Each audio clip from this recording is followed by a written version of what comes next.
예, 흔히들 질문합니다. 왜 사냐고. 그럼 뭐라고 대답하죠? 왜 사냐고 물으면 뭐라고 그래요? 죽지 못해 삽니다. 정말 공감이 갈 때가 있죠. 그런 분은 굉장히 지금 힘들게 사시는 분이에요. 하루하루가 치열한 삶을 살아갈수록 정말 그렇구나. 죽지 못해 산다. 그렇지만 인생은 죽지 못해 사는 게 아니에요. 살만한 가치가 넘치는 아름다운 곳입니다. 왜? 하나님이 그렇게 창조하셨습니다. 하나님이 지으신 그 모든 것을 보시기에 심히 좋았더라. 그래? 좋았더라. 우리 인생을 만드셔서 하나님 보시기에 좋았다. 근데 하나님 우리 인생을 좋게 지으시기만 한 것이 아니라 살아갈 수 있는 복까지 주셨습니다. 복을 주셨어요. 생육하고 번성하여 땅에 충만하라. 땅을 정복하라. 모든 생물을 다스리라. 그런 복을 주셨어요. 이렇게 창조주가 좋다 하시고 복도 주셨는데 왜 이리 죽지 못해 산다는 그런 불쌍한 인생이 되어버렸을까요? 그냥 하나님이 다 좋은 인생 주셨고 또 살아갈 수 있는 복을 충분히 주셨는데 저는 그런 생각이 들어요. 부모의 입장으로서 눈 감을 때 어떻게 죽을까? 자식 놓고 죽을 수가 없어. 자식을 케어해야 되는데. 근데 아니야. 하나님이 다 케어하시거든. 그렇게 충분히 하나님이 복을 주시고 살게 하셨는데 왜 우리가 농담 삼아 하지만 사실 남 얘기 같지 않을 때가 있잖아요. 죽지 못해 산다. 불쌍한 인생이 왜 되어버렸을까? 불순종. 하나님을 거역한 죄 때문에 아름다운 인생에 악이 들어와 버린 거예요. 복된 인생이 악한 인생이 되었으니 서로 물고 뜯는 야수와 다를 바 없는 추한 인생이 되어 버린 거예요. 이런 야수의 들판과 같은 인생에서 하나님의 복을 회복한 사람들이 있습니다. 바로 성도들입니다. 우리도 과거에는 공중 권세 잡은 자들 아래에 있었지만 이제는 주 예수님의 은혜로 하나님의 사람들, 하나님의 백성인 성민이 되었습니다. 옆 사람과 한번 인사했으면 좋겠습니다. 우리는 성민입니다. 성민입니다. 거룩한 백성, 네, 하나님의 백성입니다. 그리고 이제 누군가가 불쑥 나와서 나보고 왜 사냐고 묻는다면 죽지 못해 산다는 대답이 아니라 성민으로서 대답을 준비해야 됩니다. 그 대답이 오늘 신명기 12장부터 14장입니다. 12장 1절입니다. 이것들은 규례와 법도들이라. 너희가 평생토록 지켜야 할 토라 코드. 우와, 평생을 지켜 행할 말씀이니 과연 우리가 어떻게 살아야 할지가 분명해집니다. 그래서 오늘 말씀을 어떻게 살아야 하나 하는 제목으로 말씀 증거할 때에 은혜의 시간이 되시기 바랍니다. 최근에 어떤 작가가 어떻게 살 것인가라는 제목의 책을 냈습니다. 제가 아는 사람 몇 사람이 그 책을 들고 다니는 걸 봤어요. 저는 개인적으로 그 저자를 별로 좋아하지 않아서 보지 않았는데 표지를 한번 뜩 들춰봤어요. 제목 괜찮잖아요. 어떻게 살 것인가. 나름대로 자기 인생 철학을 담아서 써놓은 거니까 얼마나 참고가 되겠어요. 저는 그 저자를 개인적으로 안 좋아합니다. 개인적으로. 펼쳐보니 딱 목차가 나오잖아요. 공부 잘하는 사람 목차부터 봅니다. 첫 번째 단계, 마음 가는 대로 살자. 그 다음에 뭐예요? 그 다음에 내 인생은 나의 것. 뭐 쭉 그렇게 나가요. 세상 사람들 다 이렇습니다. 내 인생 내 것이니 내 마음대로 살라는 거예요. 이게 방만, 지멋대로 사는 걸 방만이라 그래요. 이들에겐 하나님이 없어요. 하나님이 없으니까 내 마음 가는 대로 살아라. 이게 자유다. 이게 포스트 모더니즘에 도도하게 흐르는 현대 문명이에요. 그러면서 뒤에 가면 어떻게 해요? 하나님이 영원을 사모하는 마음을 만들었거든요. 하나님이 지으신 마음 속에는 영원을 사모하는 마음을 만들어놨어요. 근데 이 사람 영혼에 대한 갈망은 삶을 망친다 이렇게 써놨어요. 자, 그렇지만 하나님의 백성들, 성도, 성민은 적어도 하나님을 거부하는 사람들처럼 제 멋대로 방만하게 살지는 않습니다. 성도는 어떻게 살아야 할까요? 똑같은 타이틀입니다. 어떻게 살 것인가? 성도는 오직 하나님을 영화롭게 하며 삽니다. 그러면 성도가 하나님을 영화롭게 하려면 어떻게 다시 한번 또 질문합니다. 어떻게 살아야 하나? 오늘 본문 신명기 12장부터 14장은 세 가지를 일러줍니다. 첫째로 성도는 무엇보다 예배로 하나님을 영화롭게 삽니다. 예배로. 성도의 삶이 곧 예배입니다. 신명기 12장을 묵상해보면 우리의 예배론이 어떠해야 하는지를 많이 생각하게 합니다. 하나님이 받으실 만한 예배란 어떤 걸까요? 성도의 예배란 무엇보다 하나님 중심의 예배라야 합니다. 자기 중심의 예배는 하나님이 받으실 만한 예배가 아닙니다. 내 인생은 나의 것이니 자기 마음대로 드리는 예배는 하나님이 받지 않으십니다. 본문 4절에 분명하게 말씀합니다. 너희 하나님 여호와께는 너희가 그렇게 행하지 말라. 그렇게 행하지 말라. 제발 그렇게 예배하지 말라. 어떻게 해요? 그렇게가 어떻게 해요? 가나안 사람들처럼 가나안 백성들이 바알에게 제사하듯이 하나님께 예배하지 말라. 자, 볼게요. 바알을 사람이 만들어낸 명칭이죠. 하나님도 사람이 만들어낸 명칭이잖아요. 그들도 진짜 하나님을 바알이라고 부르면서 제사가 예배일 수도 있는 거잖아요. 그렇지 않나요? 우리가 아는 하나님을 그들은 바알이라고 착각해서 이름만 바꿔서 제사라는 형식으로 하나님께 예배드릴 수 있는 거잖아요. 그렇지만 하나님은 분명히 이야기합니다. 그렇게 하지 말라. 그렇게 예배하지 말라. 그들이 사랑하는 바알은 하나님이 아닌 거예요. 그 방식도 아닌 거예요. 가나안 사람들의 예배는 무엇이 문제였을까요? 무엇보다 하나님이 아닌 우상을 숭배했습니다. 바알상과 아세라상을 만들어 놓고 거기다 예배한 거예요. 그거 하나님 아니잖아요. 그 예배란 것이 신전에 탁 지어놓고, 기억나죠? 우리 고대사 배우면 파르테논 신전 뭐 이런 거 있잖아요. 세계적인 건축물하고 다 나오잖아요. 건축 역사, 미술 역사, 문화 역사 다 나오잖아요. 그런 신전을 탁 만들어 놓고 거기다가 바알상, 아세라상 갖다 놓고 그 우상 앞에서, 또는요 오늘 보면 푸른 나무 아래서, 깊은 산, 작은 산, 높은 산, 푸른 나무 아래, 그림이 그려지나요? 푸른 나무 아래 거기서 이제 제사 드린다는 꼴이 어떤 모습이냐면, 풍년의 신 바알을 예배한다는 명분으로 비가 내려야 될 거 아니에요. 이걸 상징으로, 육체적인 상징화시켜서, 비 내리는 걸 상징해서 거기서 성적으로 가증한 짓거리를 합니다. 비 내리는 상징으로. 왜 그 올림픽 여신들 막 이렇게 성화 들고 있는 거잖아요. 그게 그 종교적인 창기들이에요. 거기서 성회의를 하면서 그게 예배라는 거예요. 그게. 그런 거 너희들 제발 그렇게 하지 말라. 이게 예배가 아니라 하나님이 가증스럽게 여기는 악행입니다. 이들의 예배는 그것만이 아니라 또한 잔인하기까지 했어요. 어떻게 잔인했나? 자기 자녀들을 불살라서 신들에게 바쳤어요. 살아있죠. 화형을 시킨 거예요. 와, 우리 전통에는 그런 게 별로 없죠. 근데 우리나라도 옛날에 비슷했어요. 심청전, 사실 따지고 보면 심청전도 그죠? 아비의 눈을 뜨게 하기 위해서 딸을 물에 던진 거 아니에요. 그죠? 아이를 제물로 바친 거예요. 제주도에서는요, 살아있는 아기를 밤에 그 동굴에 넣어갖고 뱀에다 갖다 바치는 거예요. 뱀이 먹으라고. 그러면 뱀이 해코지 안 하고 풍년이 든다고. 비일비재했습니다. 끔찍한 일이 우리나라도 있었던 거예요. 그 가나안 땅에만 애기들 불을 지르는 게 아니란 얘기죠. 이처럼 우상 숭배자들, 그리고 사이비 종교들은 정말 무자비합니다. 가정과 사회를 파괴하죠.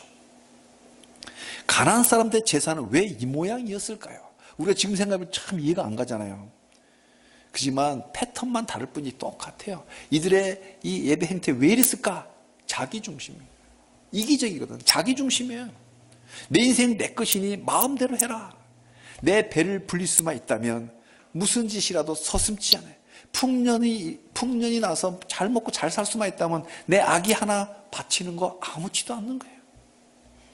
다함이 없는 쾌락을 쫓아가고 아이들을 희생시켜서라도 나만 살면 되고 내가 영광 받으면 최고라고 생각하기에 이들의 예배는 지극히 자기 중심적입니다. 이런 예배를 하나님은 가증스럽게 여기십니다. 받으실 만한 예배가 아니에요. 자, 그렇다면 3400년을 뛰어넘어 현재 우리를 한번 봅시다. 현대를 사는 우리 예배는 어떨까요?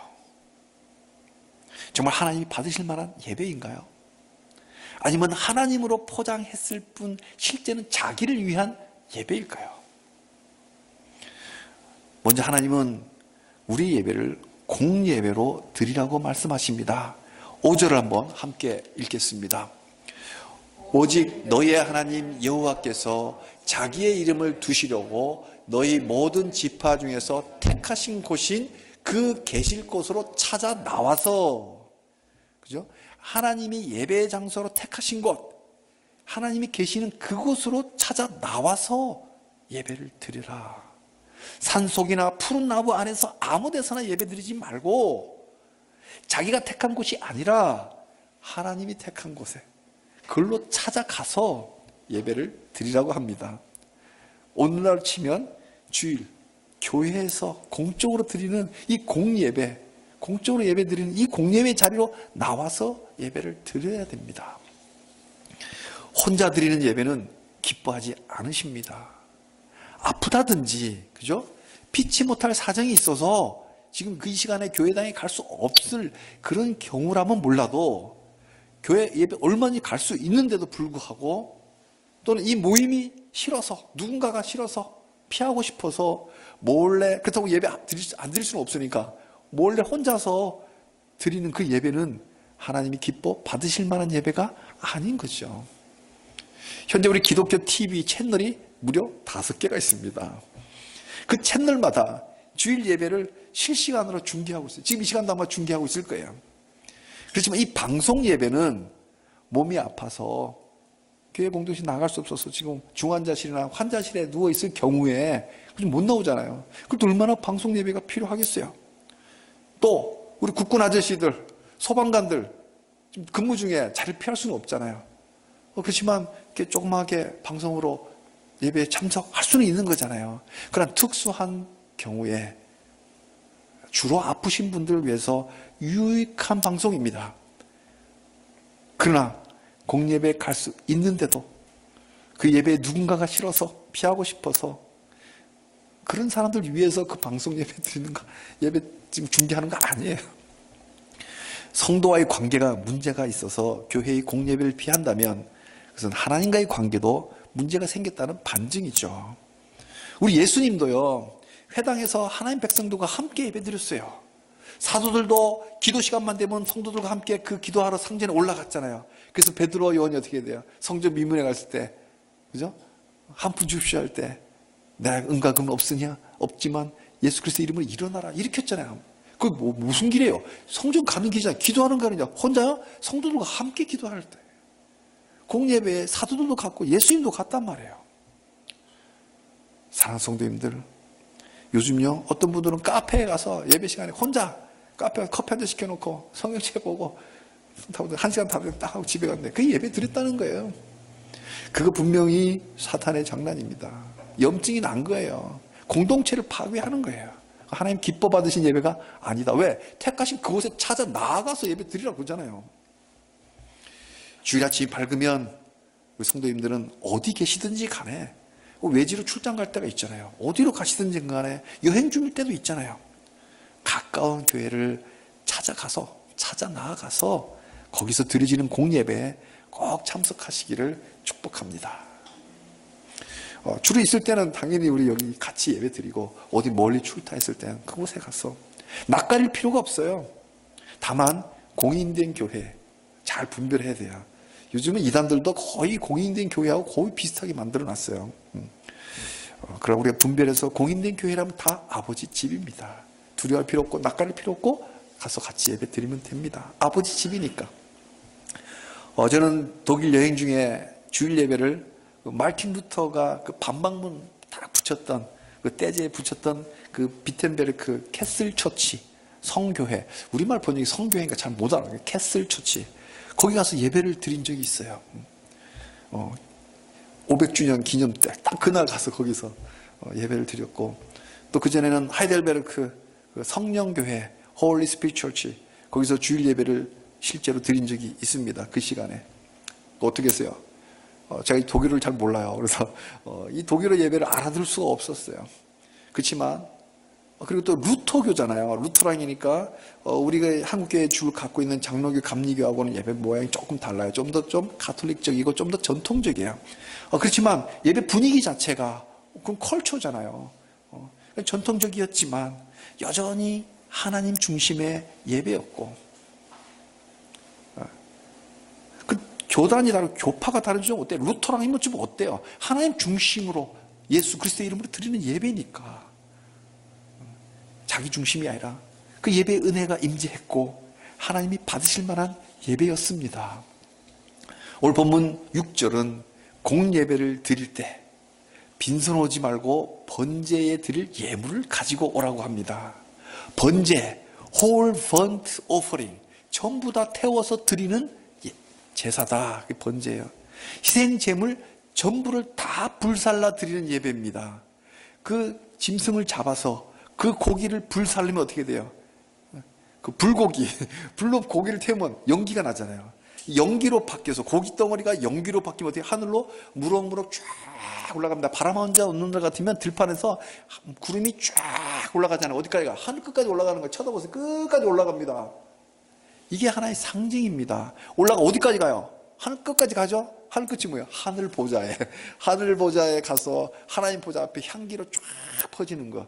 이게 바로 번제가 모두 다 하나님께 드린다는 상징적인 상징을 갖고 있는 제사예요. 그리고 이 번제란 말은 우리가 모두 다 드리는 게, 물론 지금은 예수님 시대 이후기 때문에 짐승을 잡아서 번제를 드리지 않습니다. 그러나 그 의미는 모두 다 하나님께 드린다. 이것이 우리가 지금 계승되어져야 돼요. 찾아가서 번제를 드리라. 모두 다 드려라. 온전한 헌신, 전적인 희생입니다. 우리에겐 그런 게 없어요. 있을 수 없어요. 죄인들은 그런 게 있을 수 없어요. 누가 나를 위해서 전적으로 희생하나요? 제일 먼저 어머니가 생각났죠. 예, 우리 어머니가 전적인 모성애를 받아서 희생합니다.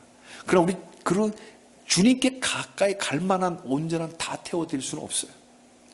바로 십자가 위에서 물과 피를 다 쏟으신 우리 주 예수님의 희생, 그 희생, 십자가가 바로 번제의 원래 의미예요. 그러니까 십자가가 원형이면 이 번제는 그 대형이에요. 대형, 프로토타입. 그래서 우리 현대의 우리 예배는 예수님의 이름으로 드려져야 돼요.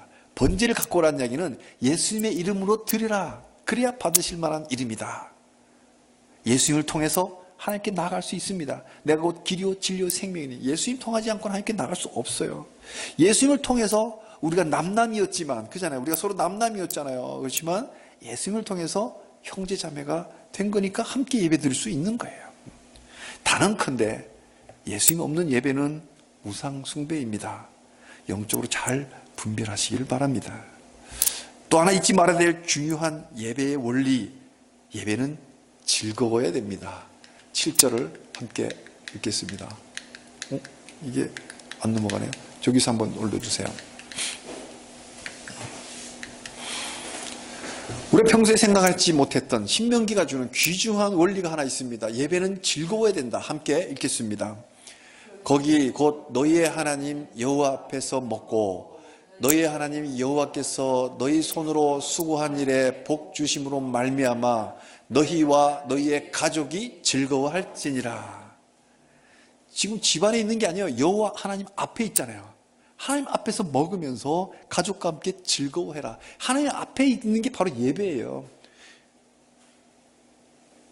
그러니까 지금 제사를 드리고 번제는 다 드렸지만 나머지 재물을 같이 나눠 먹습니다. 그 시간 즐거워해라. 하나님 앞에서, 내 하나님 여호와 앞에서 먹고 가족과 즐거워해라. 자, 예배는 즐거운 시간입니다. 저희들 옛날 우리 어르신들은 예배 때 엄숙해가지고 눈 하나 깜짝 못했어요. 눈 하나 돌려. 예배당도 기억자로 줬어요. 남녀 유별이라고. 여기는 남반, 여반. 눈 하나 돌려. 나중에는 뭐 깜짝도 못하고요. 아주 홀리하게 드렸는데. 그렇지만 원래 하나님 의미는 즐거워야 된다. 예배는 즐거워야 된다. 예배 시간에 행복이 이런 거구나 라는 느낌, 그런 거 한 번씩 있잖아요. 한 번씩 어떻게 행복하다 느낀 적이 있잖아요. 이제 가을이죠. 가을. 어떤 사람이 가을 단풍놀이 가잖아요. 이 가을에 이 빛깔이 아름답잖아요. 그런 걸 보면서 행복해 뭐 이런 느낀 사람도 있어요. 행복감 느끼잖아요. 그렇듯이 예배 시간에 행복해 이래야 돼요. 즐거워야 할지니라 하잖아요. 행복해야 돼요. 하늘 예배의 전형이 요한계시록 4장에 나오잖아요. 영광과 존귀와 권능을 받으시기에 합당하신 하나님, 이렇게 찬양합니다. 그 사람들이 마음이 어떻겠어요? 영광과 존귀와 권능 하나님께 막 드리면서 하늘 예배 드릴 때 그 예배자의 모습이 어떨까요? 행복하죠. 얼마나 행복하겠어요. 하나님께 영광 드리고 그 예배자 또한 행복한 거예요. 그러나 이 땅에서도 그 하늘 예배자의 행복만큼 우리도 땅에서 예배 드릴 때 하나님이 받으실 만한 예배이기만 하면 우리도 동일한 행복을 경험할 수 있다. 그 예배 시간에 행복을 경험해야 돼요. 즐거워야 돼요. 우리도 얼마든지 영광과 존귀와 권능을 드리면서 우리 예배자도 동일한 행복감을 느낄 수 있어요. 모세가요, 죽기 전에 자손들에게 준 축복이 있어요. 이 성경의 거장들은 다 죽기 전에 축복을 합니다. 유언처럼. 그 맨 마지막 33장에 나와요. 그 축복의 중에서도 맨 마지막 축복이 굉장히 인상 깊은 축복을 남겨줍니다. 33장 29절입니다. 이스라엘이여, 너는 행복한 사람이구나. 이거 노래 가사 같아요. 이스라엘이여, 너는 행복한 사람이다. 뭐 그런 가사 제목이 있나요? 유행가 제목이 당신은 행복한 사람 이런 거 있잖아요. 그 모세가 그랬어요. 너는 행복한 사람이로다. 여호와의 구원을 너같이 얻은 백성이 누구냐? 없어요. 그가 너를 돕는 방패시오, 내 영광의 칼이로다. 내 대적이 내게 복종하리니 네가 그들의 높은 곳을 밟으리로다. 와, 엄청난 축복을 줬어요. 이 축복이 중요합니다. 하나님이 아브라함에게 네가 복 준 대로 복이 임할 것이다. 그 축복대로, 축복에 합당하면 하나님 그 복대로 이루어주는 거야. 그래서 아버지의 축복이 굉장히 중요합니다. 이 모세의 축복이 이스라엘께, 우리 영적인 우리 이스라엘 백성이니까 이게 우리한테도 지금 축복이 오는 거야. 너는 행복한 사람이로다. 그러니까 우리는 행복해야만 됩니다. 그리고 행복할 수밖에 없어요. 그 축복이 이루어지니까. 그죠? 우리 이 대목에서 우리 옆 사람 축복했으면 좋겠습니다. 당신은 행복한 사람입니다. 이 축복 주는 거예요. 그 축복대로 합당하면 하나님이 그 행복을 주는 거예요. 우리는 행복한 사람입니다. 왜? 하나님이 방패로 막으시고 하나님이 칼로 적을 무찌르니까 우리는 분명 행복한 사람입니다. 주 하나님을 배우는 이 예배 시간이야말로 가장 행복한 시간이요, 가장 즐거운 시간입니다. 저는 이 대목에서 저는 개인적으로 우리 성도님들에게 정말 고마운 게 하나 있어요. 우리 성도님 정말 고마운 게 있어요. 뭔지 아세요? 비록 우리가 몇 명 안 되지만 정말 제가 우리 성도님 감사한 것은 예배 시간에 조는 성도가 한 명도 없다는 거. 한 명도 졸질 않아요. 우리 너무 작아서 졸 수가 없나요? 예배 시간에 우리 찬양 드리고 기도하고 말씀 듣고 이 봉헌할 때 이 순간순간마다 조는 사람이 없어요. 정말 영과 진정을 다해서 예배 드리고 있어요. 이건요, 우리가 예배 드린다는 게 즐겁다는 반증 아니겠어요? 즐겁지 않으면 딴 생각하고 막 졸겠죠. 제가 아는 어떤 분은, 이 중에서 어떤 분은 예배 시간마다, 설교 시간만 되면 딱 졸다가 설교 끝나면 딱 고개 드는 사람이 있었는데, 우리 같이 예배 드리면서부터는 절대 졸질 않아요. 전 너무 감사한 거예요. 예배 시간에 즐거워야 된다. 이 신명기 말씀을 어떻게 마음에 새겼는지 즐겁게. 예배가 즐거운 분, 예배의 행복을 경험하는 분, 예배 드리면서 행복해, 가을 단풍 보면서 행복했던 느낌 못지않게, 아니 더 정말 하나님 앞에 행복을 느끼는 거, 이런 분의 예배를 하나님이 받으십니다. 우리 예배가 즐거우면요, 우리 가족들도 즐거워합니다. 가족까지 즐겁잖아요.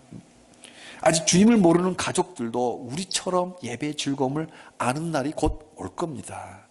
기도 외에는 이런 유가 나갈 수 없느니라.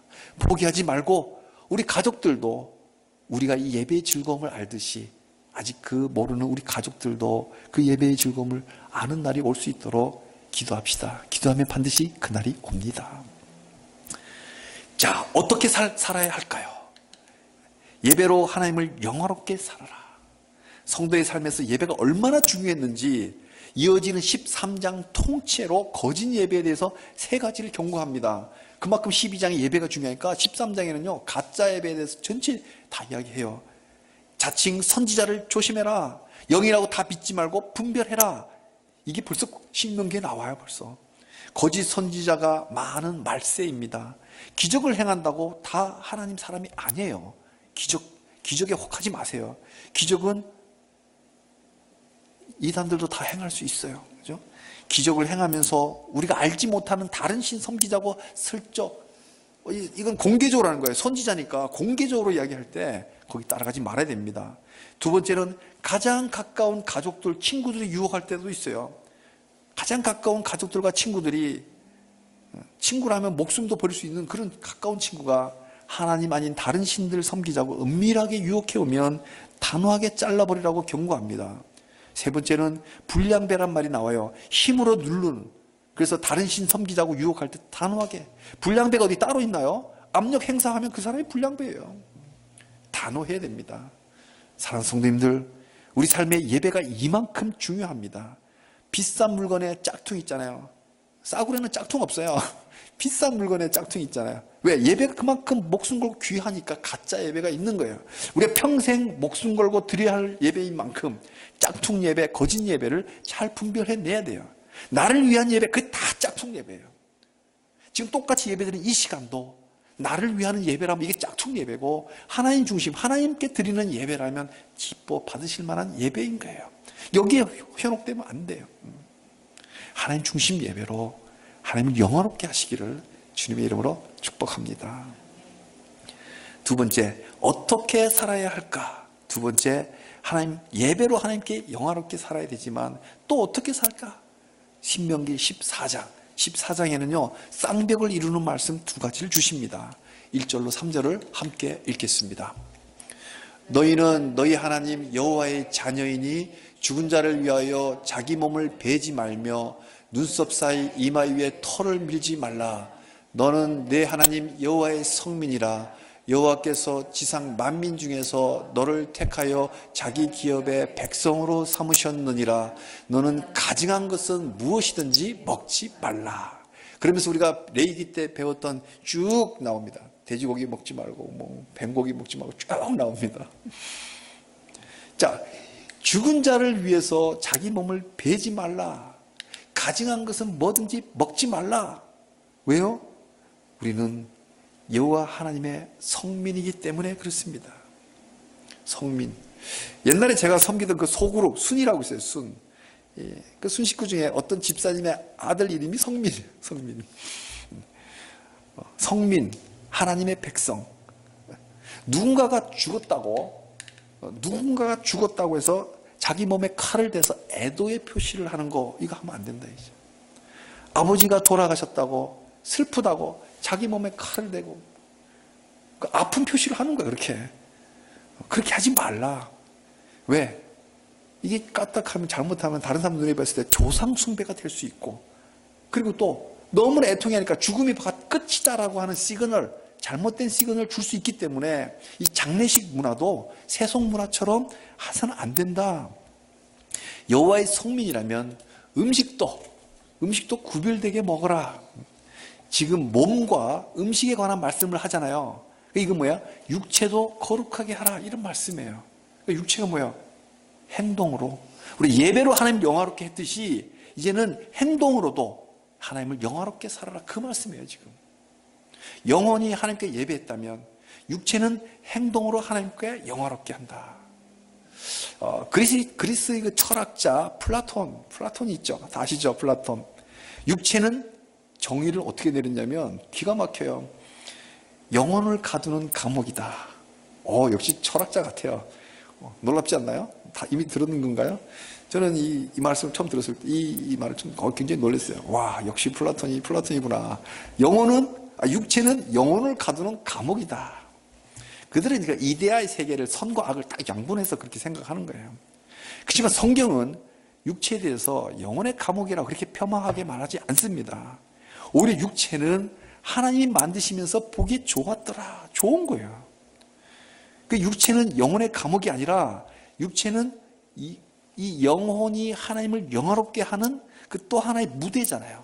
영혼만 있으면 이 육체의 영혼이 깃들면서 그 육체가 하나님께 영화롭게 하는 또 하나의 무대가 되는 거예요.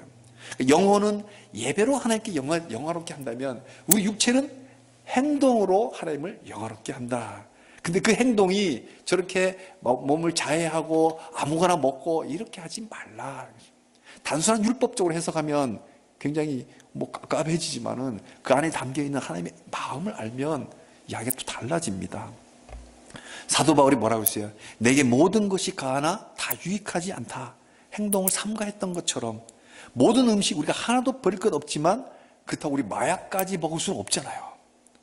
그래서 우리 성도는 폐암을 일으키는 주범인 담배를 피지 않습니다.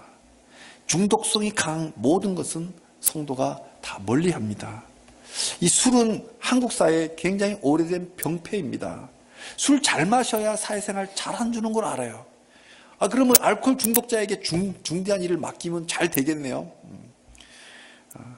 그러나 밤마다 술 친구와 어울린다고 그러다가는 결국은 알코올 중독자가 돼서 인생 망치게 됩니다. 누가 그럽니다. 성경에 술 취하지 말라고 했지 어디 술 먹지 말라고 한 말이 어딨냐고 마치 성경을 잘 아는 것처럼 막 강변합니다. 종종 봅니다. 술 취하지 말랬지 언제 술 먹지 말랬냐. 그러나 이 사람은 성경을 모르는 소치입니다. 우리가 지난주 성경 읽기 본문에 잠언서가 지나갔죠. 지지난주인가요? 잠언서는 성경 아닌가요? 잠언서 성경이잖아요. 잠언 23장 31절입니다.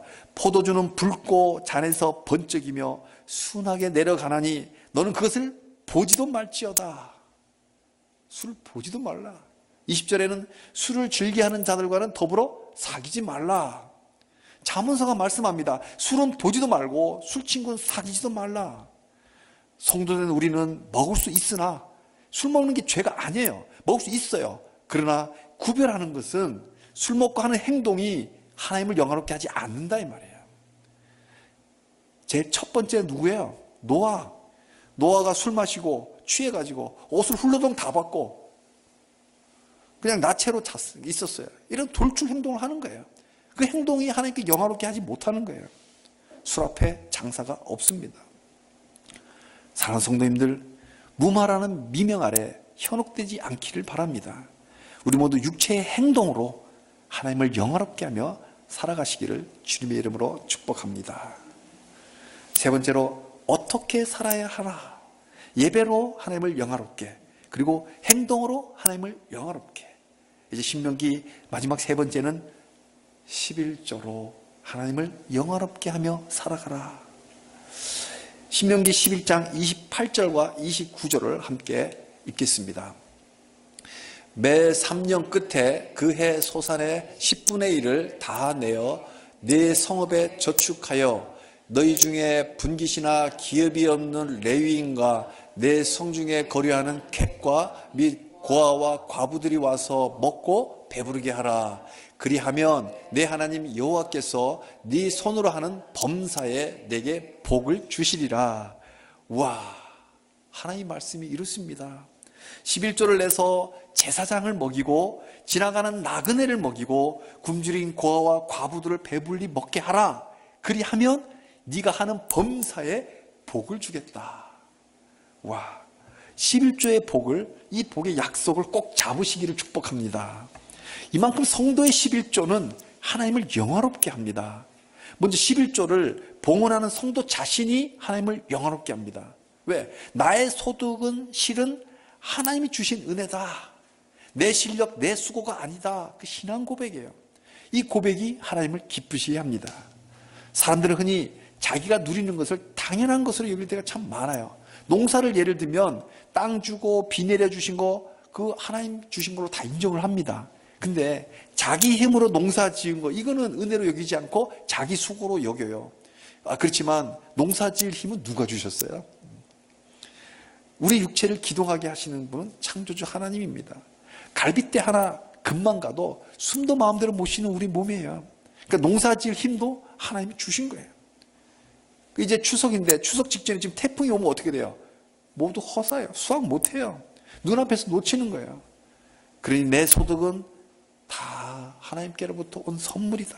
이거 인정하고 감사드리는 행동이 11조니까 그 봉헌자는 하나님을 영화롭게 하는 거예요. 하나님께 영광 돌리는 거예요. 11조 자체가. 이렇게 하나님께 드린 11조는 먼저 누구한테 흘러가나? 레위인에게 흘러갑니다. 레위인은 당시에 제사장들입니다.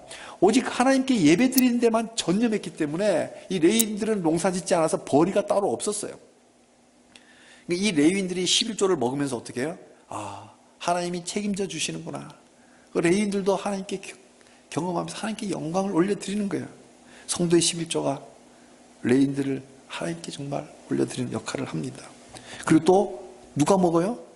지나가는 나그네들, 그 다음에 가족들, 고아와 과부들 배불리 먹어요. 고아와 과부들은 당시 문화로 봐서는 굶어 죽기 딱 좋은 상황이에요. 아버지가 없으니까. 그들에게 11조를 통해서 먹이는 거예요. 그럼 그 사람들이 어떻게 하겠어요?